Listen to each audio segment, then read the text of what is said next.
and welcome to another Quickie review with me, BigBear. As mentioned in some of my previous Quickie reviews, I'm trying to stick to my gaming resolution this year of playing my backlog of games, starting with my collection of indie games. The game I'm reviewing this week is Moonlighter by developers Digital Sun. It's an action RPG roguelike game that's a top-down dungeon crawler similar in style to that of The Binding of Isaac or the old top-down Zelda games.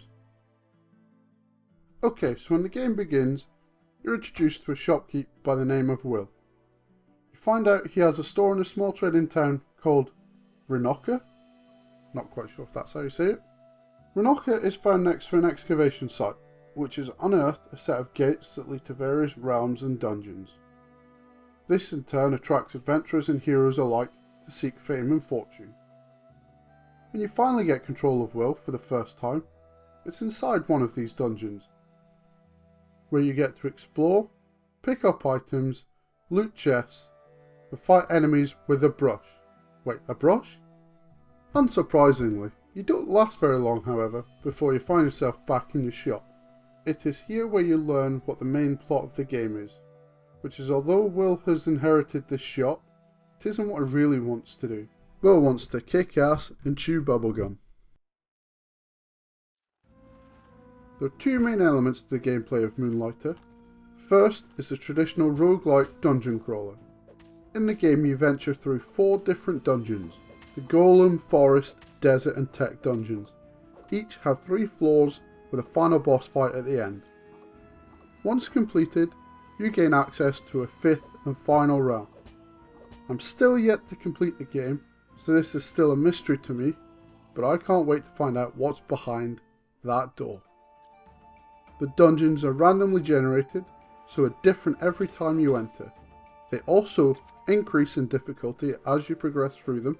They get more difficult each time, but the loot improves too. So it has a nice risk to reward feel to it. This is a solid dungeon crawler with captivating combat mechanics. There are a number of different weapons you can choose from, which changes the way in which you fight the various monsters and enemies you encounter.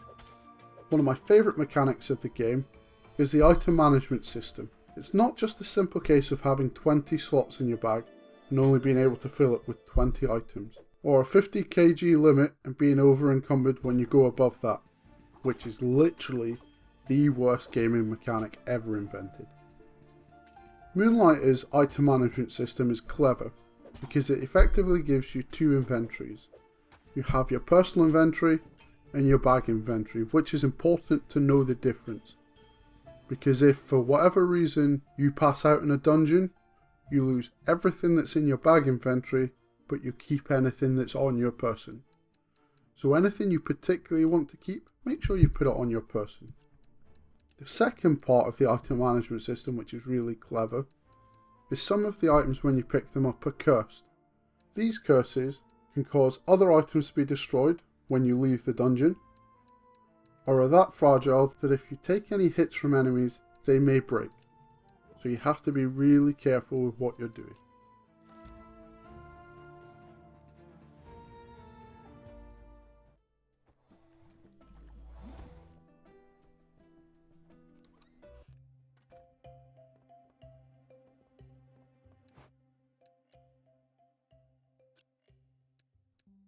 The second main element of gameplay in Moonlighter is when you get to play Shopkeeper. So the way this works is that you're able to sell all the loot you collect from your adventures in the dungeons to the customers of Renoka. Yeah, still not sure if I'm saying that right. Sometimes the customers will ask you to get specific items for them, with big rewards later in the game. You have to pay attention to the happiness level of customers as they pick up the items they want to buy, as they won't buy stuff if you set the prices too high, but then they'll jump with joy if you put things out too cheaply too. It's a bit of a hit and miss until you find the sweet spot. This is a fun mechanic and makes the selling of your stuff that little bit more interesting than just selling it all to a merchant like in so many other loot heavy games. This is the main way to make money in the game, and once you get enough you can then upgrade your shop, which gives you more ability to sell more items. You can buy new gear, or even upgrade your gear, or you even have the opportunity to improve the town of Renoka. At this point, I don't even care if I'm saying it right or not anymore.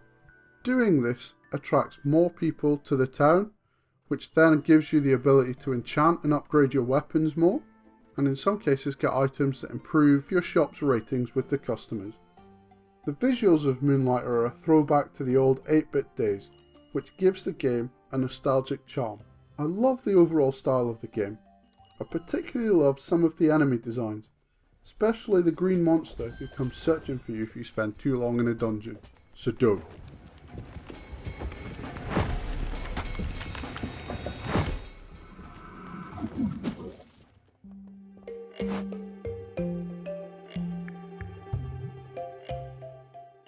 I absolutely love this game and give this game an 8 out of 10. I love the dungeon crawling elements, which I find has a nice level of challenge to reward system, to the shopkeeper elements where you get to sell what you loot from the dungeons in your shop. I find myself losing 2 to 3 hours at a time just constantly wanting to dive back into the dungeons to explore and unlock the gates, and then selling all my loot to the customers of Renoka. I seem to be putting this game on whenever I can't think of what I want to play. I feel that it can be enjoyable if you just want to do a single sweep of a dungeon, or want to sink a whole afternoon into it. When I finally get around to completing this game, I can't wait to get stuck into the DLC Between Dimensions, where I can extend my playthrough of this thoroughly enjoyable game. I definitely think you should check this out if you love the dungeon crawler type game, and even if you're not, this is a thoroughly enjoyable game which anyone could play and enjoy. It's pretty much available on all systems: PC, Mac, PS4, Xbox One and Switch. I've played it on my PS4 though. Thanks for watching. I hope you enjoyed our review today, but please let us know what you think of the game and if you agree or disagree with us in any way. And if you want to recommend some games for us to play and review, write a comment below and we'll try and check them out. Please remember to like and subscribe to check out some of our new videos. Thanks again, and see yous later.